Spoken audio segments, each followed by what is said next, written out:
Nick, who's calling in from New York. Nick, you are live on Truth Wanted. What's going on? Hey, how you folks doing tonight? I'm doing great. Having a good time. Yeah. Great. How are you? Great. I'm doing well. I'm actually a Christian theist. My question for you guys tonight is, what is your rational basis for atheism?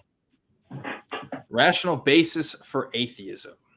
Well, I think that's going to depend on how you define atheism, because different people in the community define it different ways. And there's a lot of controversy in how we define it too. So one popular definition is atheism is just a lack of belief in any gods, right? And so, when you have a lack of belief in something, it's hard to define it as a foundation for anything, because it's kind of the negation of a belief, right? If I said I believe in Bigfoot, I would have to support that with some sort of evidence, assuming it's a well-supported belief. I understand where you're coming from.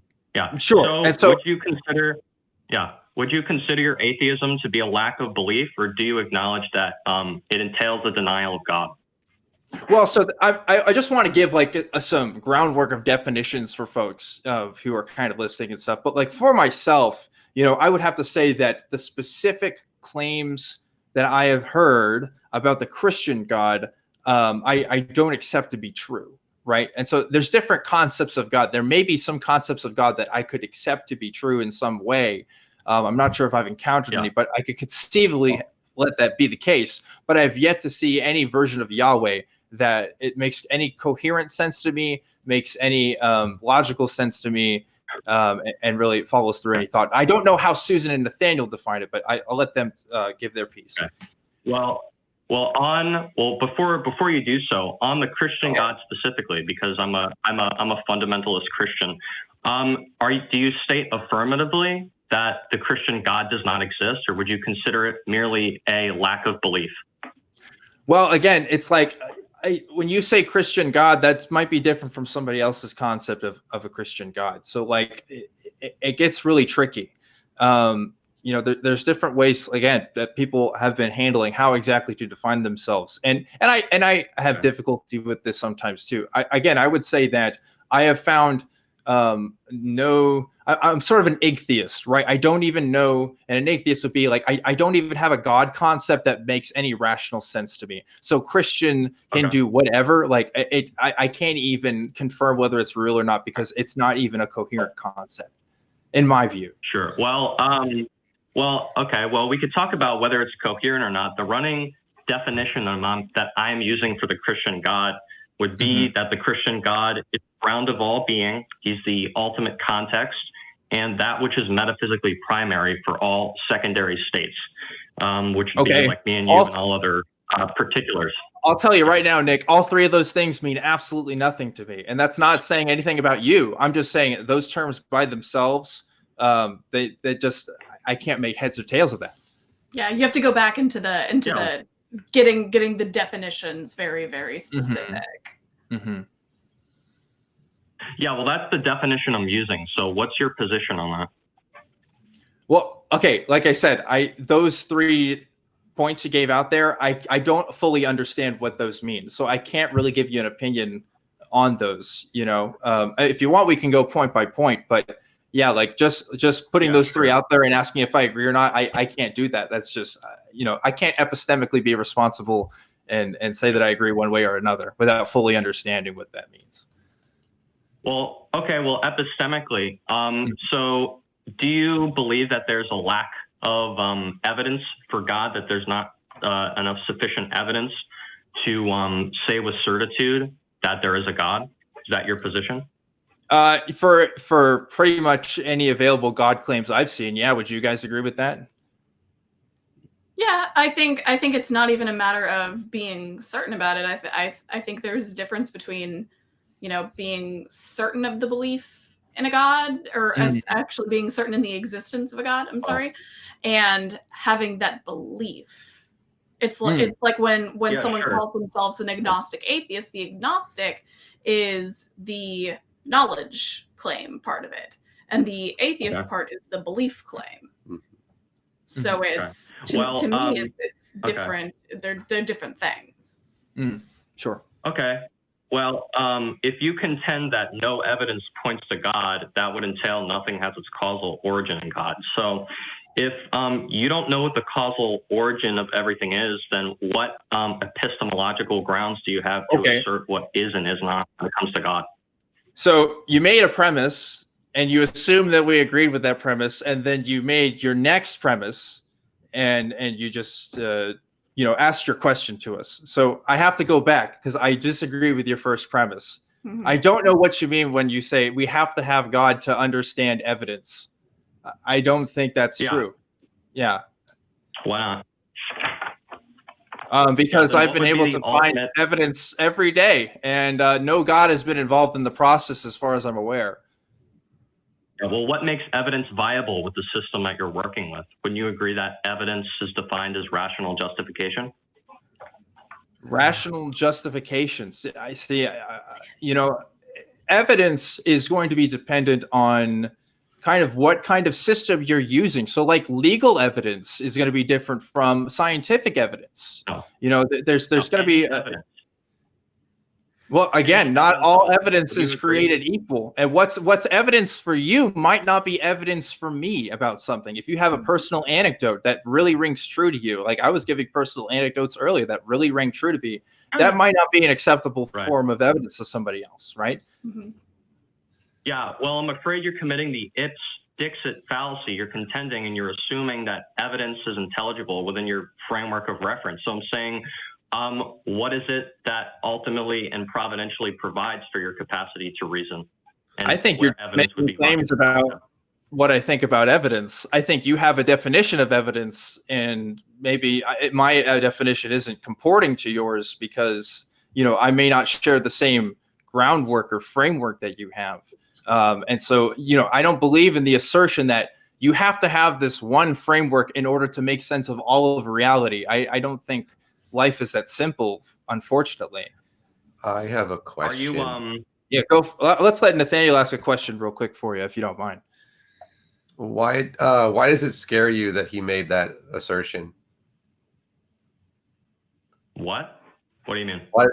Why does it scare you that he made that he responded that you said, I'm afraid, right? I'm afraid you're doing this. Why does it scare you? I know it's a phrase. What are you talking about? Nothing. That's a phrase. It's a joke. I didn't know what you were doing with that either. I'm sorry. I was I tell you what, in conversation, I don't. I understand with I understand how this philosophical conversation goes, and I'm fairly well uninterested in it, because the best place that it can get you is not to the Christian God. The way that I do this is I grant you that your God exists. Now show me Jesus rose from the dead, and we can go from there. Because then you have a foundation, as Paul says in 1 Corinthians, for your actual faith. Yeah, sure. Well, 1 Corinthians also tells us that intelligibility and truth is logically impossible outside the submission to the revelation from God. That is the Christian God. So that's not evidence that Jesus rose from the dead. Yeah, well, once again, and I'd like to address the point that I don't remember your name. I apologize. But you said that evidence is a viable concept. Are you a verificationist? Right. Do you believe that only empirical evidence and physical experimentation is an only cognitively meaningful concept? No, I think there's different theories of knowledge, and I don't exclusively apply one or another. I don't specifically hold to one set. I think to be so would be to be an error. Right. My issue with your position is, and I hope, would you consider a reductio ad absurdum a meaningful evidence? A reductio ad absurdum is an argument. I don't know if that's evidence. Yeah, it would be evidence that your worldview is devoid of an ultimate basis or foundation for facts, and we see that insofar as that I asked you. That's an assertion. I said, do you deny that the Christian worldview has an ultimate context for facts?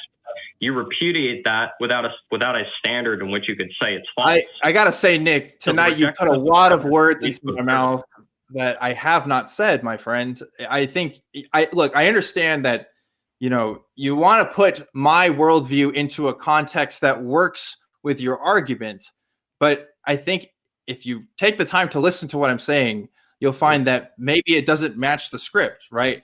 Like, I'm not saying that. You're just there's only debating it with rhetoric. Well, no, Nick. Hold on. You haven't answered a single thing. All you've done is make assertions. Yeah, like you haven't actually addressed anything we've said. You simply said, yeah, well, if 1 Corinthians is true because God, and then let me go back to my philosophical garbage, right? Yeah, that you have simply copied down from a book that was written by a Christian apologist, right? Congratulations. Answer the questions that we're asking so we can have a meaningful conversation. Right. So all I wanted to say was the questions that you're asking are the questions that you're posing towards me have a verificationist backing. You're saying, what is the physical evidence? You asked, what's the physical evidence for Jesus's resurrection? Well, wait a minute. What you're doing is you're presupposing that any evidence of any kind is a viable concept within your worldview. I'm not stooping to your level of erroneous, fallible, secular methodology. So then why the hell should I believe Jesus rose from the dead? I want you to elucidate for me how any of that is conducive or viable within your framework of reality. And you still have not answered the question. You've just evaded it with rhetoric. Look, well, no, I told you I granted that your God exists. Listen, I know what this is, and I know, I know the game. Okay, like, the deal is, I don't need a God to have a rational framework to understand reality. At no philosophical argument that has ever passed, an Oxford philosophy class has ever come through that somebody saying that you need God to know reality. It's not a thing. Because one, I've yet to hear what God even is. I don't know what he is. I don't know what he does. And I certainly don't know how he contributes to my understanding of reality in any meaningful way. And to Nathaniel's point as well, I have no idea how Yahweh in particular it gives us any meaningful idea of understanding of truth. If anything, the Bible does demonstrate that God is more than willing to give us deceptions and delusions at times where he deems it appropriate and doesn't allow us to know certain things. And if you want to take a jet, well, Nick, I don't think you've answered my counter arguments or anything. Well, so. I have a question. It's actually fairly straightforward and doesn't require philosophical garbage. Do you happen to know Darth Dawkins? Garbage. Yeah. Do you happen to know Darth Dawkins, Nick? I'm familiar. Yeah, I'm familiar with who Darth Dawkins is. Yeah.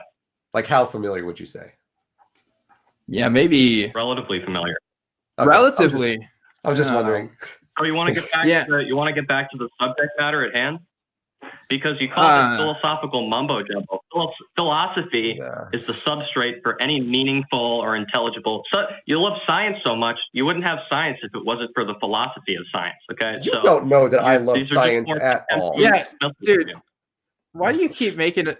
I don't think you know who we are. Like, I understand you've talked to a lot of other atheists, but yeah, I like Philip. Yeah, there is an argument to be said that science relies on your understanding of philosophy and how you interpret the process, right? But like, again, we haven't even gotten that far yet. You keep saying to me, my worldview doesn't make sense because it doesn't have God as a foundation. You need God to even understand evidence, and I don't know what that means. Why do I have to have God to understand evidence? Yeah, well, to understand anything at all, to have cognitive apprehension of anything, you'd first need to receive, you'd first have to subject yourself and to bow down to the authority of God's infallible and revelatory word. And how do you know that? How do you know that? Sorry, I laughed. Since you haven't done that, how do you know that? That there is did it drop? For the record, that was not us. Yeah, I don't have ability to cut somebody out. Yeah, looks like he dropped here. Again, he says you have to have this foundation. Can he use that foundation that he has to justify his foundation? I don't think so. That's the problem with every single philosophy, right? It's the meta. It's the figuring out, okay, can we use rationalism to justify rationalism? No. Can we use, a relativist framework to justify relativism? Well, actually, maybe there, but like, the point is, a verificationist, right? Can we use a verificationist philosophy to verify, whatever? I get it, Darth. I get it. It's allegedly. Allegedly. Like, you can say anything you want as long as you say allegedly. Recording is on. No. Is he? Oh, you're still here. Great. Well, let me ask one question, and if you can answer this question, I may have disconnected. It's fine. If you can answer me this question, and we can continue to have a conversation with this, we can go a little longer. Otherwise, I'm not interested in having this conversation anymore. You said that we need to bow down to the authority of God in order to know anything, and I'm asking, how do you know that? Correct. Because he revealed it. How do you know that? Because he revealed it, and you're going to get the same. How do you know that he revealed it? How that is? How do you know that he revealed it? I know that he did because he did. Yeah, that's a circular argument. Through his sovereignty, through his sovereignty and his declarative will, he has revealed it. With my how do you know that you even know things? Like how? I feel like that's God, through his necessary. Okay. Okay, I have a question. I have a question. Obviously, not Darth Dawkins. Let's say. I can do the Matt Dillahunty thing, right? Where he's talking. I can just say this. No. Yeah. Let's say. Love you, Matt. By the way, that wasn't an insult. Let's say that you're from Indonesia, right? Give me a little thought experiment here, and this is a thought experiment that I know that I'm making. I don't need philosophy to understand this. And you're not a Christian. And you are, let's just say you're a Muslim. I realize you're not, don't care. You wouldn't come to the same conclusion. Exactly 0% of the world's population has ever done that. So you do it as a Christian. What's wrong with Muslims doing that and coming to the exact same conclusion using the exact same philosophical framework that you are? Well, once again, I think the problem here is you're an atheist, and why don't you answer the question? That's not an answer to the question. I am answering the question. You're invoking other worldviews as possible actuals that's contradictory to your very own position. Listen, I'll have a conversation. I'll have a formal dispute with a Muslim, and I will perform internal critique on his worldview, exposing the flaws of his worldview. Okay. But I'm not talking to a Muslim. If that person uses your exact philosophy, how are they wrong? Because that's not what their scriptures state. They don't have a. Listen, Nick. My scripture states that Zeus revealed the truth of the world to me, and that's it. That's it. Zeus is a created God. Zeus is a created God, but Yahweh yours isn't. Ground of all being. Yahweh is not created in any socio-cultural context. You're prevaricating and evading my questions. This is exactly what you do. You grandstand for your audience. I'm going to go ahead and let you go. Goodbye. So I don't do conversations with people who aren't honest interlocutors. I don't think I have to make the case for this gentleman in particular as to why he is not. He has called into this program before, and he's called into many other programs, and he's going to keep calling into programs until the end of time, because this is what he chooses to do with his life, and that's fine. If he wants to do that, that's his business.